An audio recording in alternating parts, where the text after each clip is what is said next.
नमस्कार दोस्तों, देरी से लेकिन आप लोगों के बीच में एक बार फिर से हाजिर।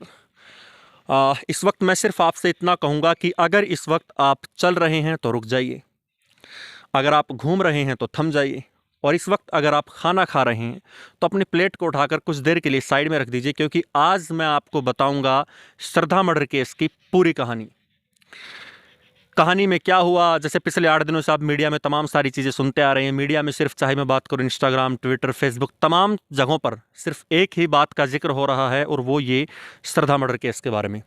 आज मैं उसी की पूरी कहानी आपको शुरू से लेकर आखिरी तक बताऊंगा कि आखिर किस वजह से, कौन थी श्रद्धा, कहाँ से थी, आफ्ताब से मुलाकात कैसे हुई, क्यों दिल्ली आए, किस वजह से मर्डर हुआ, तमाम सारी चीज़ें, लाश को कैसे ठिकाने लगाया, वो सारी की सारी चीज़ें आज मैं इस वीडियो में आपको बताऊंगा।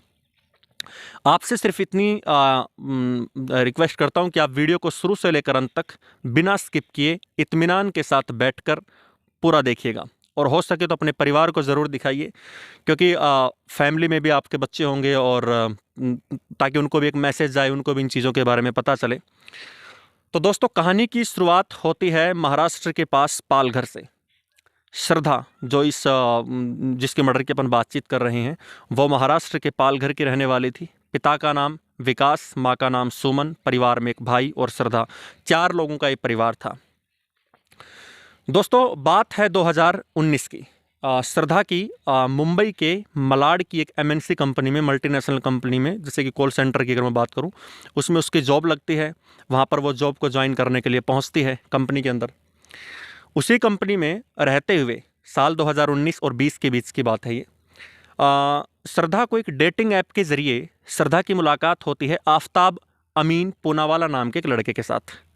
बातचीत होती है, मुलाकातें होती हैं, और बातचीत होते होते बातचीत दोस्ती में भी बदलती है, तमाम सारी चीज़ें होती हैं। उसके बाद दोस्ती करीब इनकी 7-8 महीने तक दोस्ती रहती है। उसके बाद फिर इन दोनों में प्यार हो जाता है। जब प्यार होता है तो श्रद्धा फिर अपने परिवार को आफ्ताब अमीन पूनावाला के बारे में बताती है कि एक ऐसे एक लड़का है और उससे मुझे प्यार हो गया। लेकिन श्रद्धा के परिवार के जो लोग थे, वो श्रद्धा को, जो श्रद्धा की माँ है या श्रद्धा के पिता की अगर मैं बात करूं, पिता की इलेक्ट्रॉनिक्स की दुकान थी पालघर में, और वो परिवार से अलग रहते थे। श्रद्धा के जो पिता थे वो अलग रहते थे, श्रद्धा अपनी माँ और अपने भाई के साथ अलग रहती थी। जैसे ये बात श्रद्धा अपनी माँ को बताती है कि ये आफ्ताब के साथ उसका रिलेशन है और वो लोग शादी करना चाहते हैं, तो श्रद्धा की माँ बिल्कुल मना कर देती है कि नहीं, ऐसा नहीं हो सकता, क्योंकि एक तो रिलीजन की बात हो गई थी और बहुत सारी चीज़ें थी जिसको लेकर श्रद्धा की माँ ने अपनी बच्ची को, यानी श्रद्धा को, मना कर दिया कि हम उससे तुम्हारी शादी नहीं करवा सकते।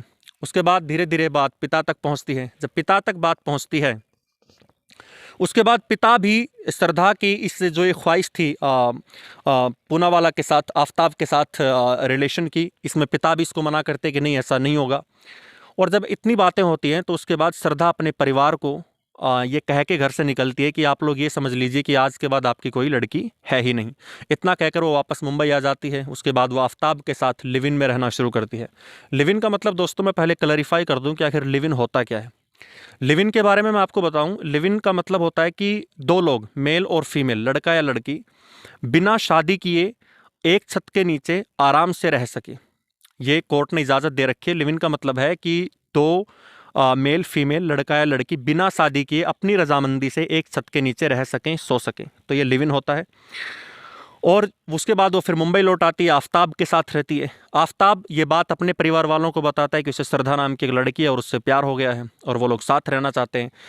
जैसा कि आफ्ताब के जो पिता हैं वो भी आफ्ताब को मना करते हैं कि नहीं, ऐसा नहीं हो सकता। तो कुल मिला के बात यह है कि दोनों ने अपने परिवार को बताया, लेकिन दोनों के परिवार ने मना कर दिया। अब जब परिवार ने मना कर दिया तो आफ्ताब ने भी अपना घर छोड़ दिया। श्रद्धा पहले ही अपना घर छोड़ चुकी थी। उसके बाद 2020 में आपको याद होगा कोरोना आया था। तो कोरोना के टाइम में श्रद्धा की माँ जो सुमन है, उनकी मौत हो जाती है। उसके बाद श्रद्धा फिर एक दिन जब पता चलता है श्रद्धा को कि उनकी माँ की मौत हो चुकी है, वो घर पहुँचती है और तमाम सारी रस्में जो होती है वो निभा के, और वो वहाँ से कुछ दिन रुक कर अपने घर पर और वापस फिर आफ्ताब के पास लौट आती हैं। उसके बाद वो लोग ऋषिकेश वगैरह जाते हैं और तमाम सारी चीज़ें करते हैं। लेकिन इस बीच में आपको एक बात बता दूं कि जब वो घर से पहली बार ये कह के निकले थे अपने परिवार को कि आप ये समझ लीजिएगा कि आपकी कोई लड़की अब है ही नहीं, तब घर वालों को भी चिंता हो गई थी। तो उसके पिता जो श्रद्धा के जो दोस्त थे उनके संपर्क में रहते थे, क्योंकि श्रद्धा ने अपने परिवार वालों से बातचीत करना बंद कर दिया था और वो अब अपने दोस्तों के साथ संपर्क में थी, इंस्टाग्राम, व्हाट्सअप, ट्विटर और फ़ोन कॉल के ज़रिए। तो पिता जो थे वो श्रद्धा के दोस्तों से श्रद्धा का हालचाल पूछते रहते थे कि आजकल श्रद्धा क्या है, क्या कर रही है, कहाँ है, क्योंकि एक पिता है और उसको इन चीज़ों की फ़िक्र होती है कि उनकी एक जवान लड़की है और बाहर एक लड़के के साथ लिव इन में रहती है, तो वो उस चीज़ को लेकर थोड़ा केयरफुल थे, सतर्क भी थे। उसके बाद हुआ ये कि जैसे मैंने बताया कि उसकी माँ की मौत हो जाती है, श्रद्धा घर जाती है, फिर वापस आती है। उसके बाद वो लोग फिर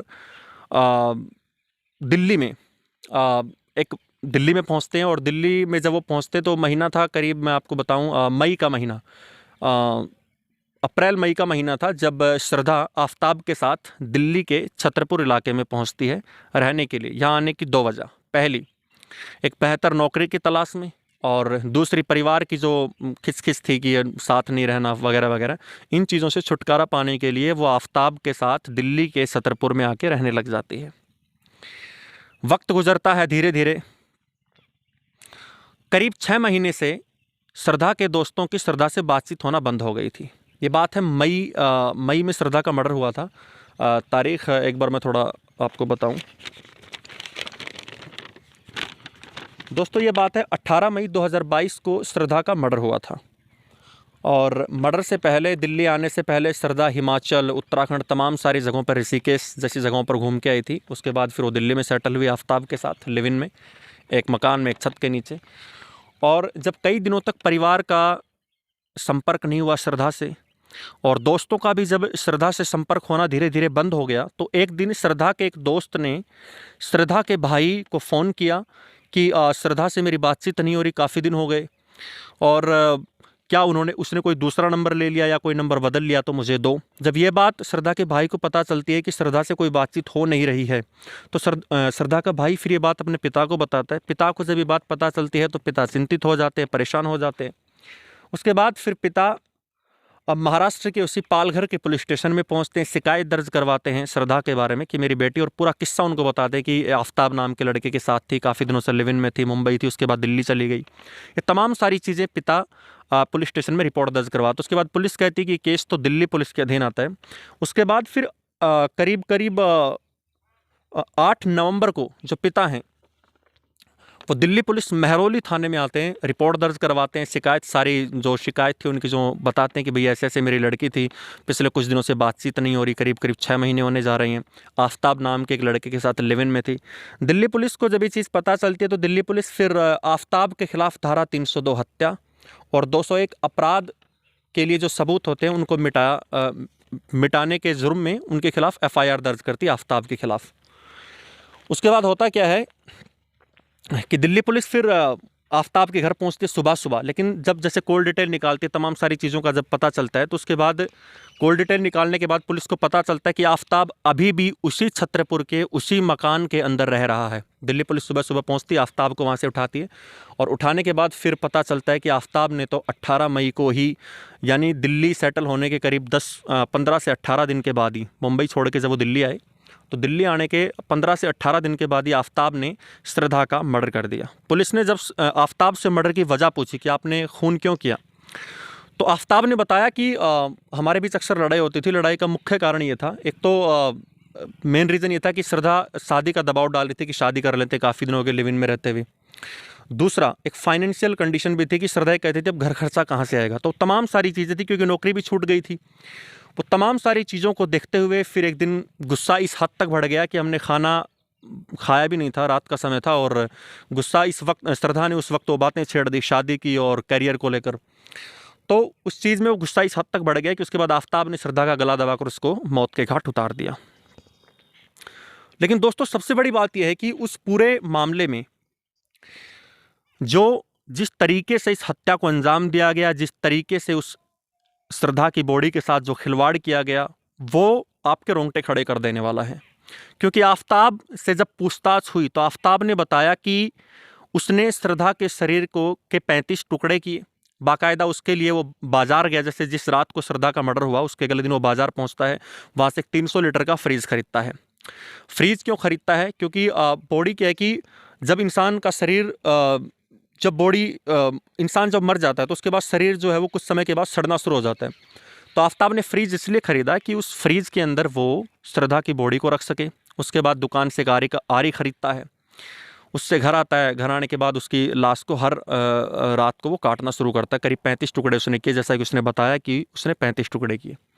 35 टुकड़े करने के बाद उसका ये नियम था कि हर रात को 2 बजे वो पिट्ठू बैग के अंदर डेली एक टुकड़ा निकालता फ्रीज से, बॉडी का बैग में डालता, और रात को ठीक 2 बजे, क्योंकि उसने उस इलाके की पहले ही रेकी कर ली थी कि आसपास दिल्ली पुलिस तो नहीं है, बैरिकेड्स तो नहीं है, कोई चेकिंग ना कर ले पुलिस वाला रात को रुकवा के कि इतनी रात कहाँ जा रहा है।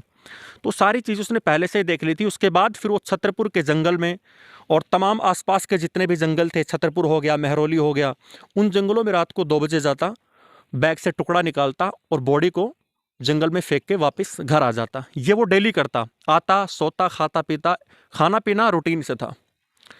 उसके बाद अगली रात फिर 2 बजे दूसरा बॉडी का पार्ट उठाया, बैग में डाला और वापस फिर छतरपुर और तमाम सारे इलाकों में पहुंचता और उस बॉडी को वहाँ पे फेंक के वापस आ जाता।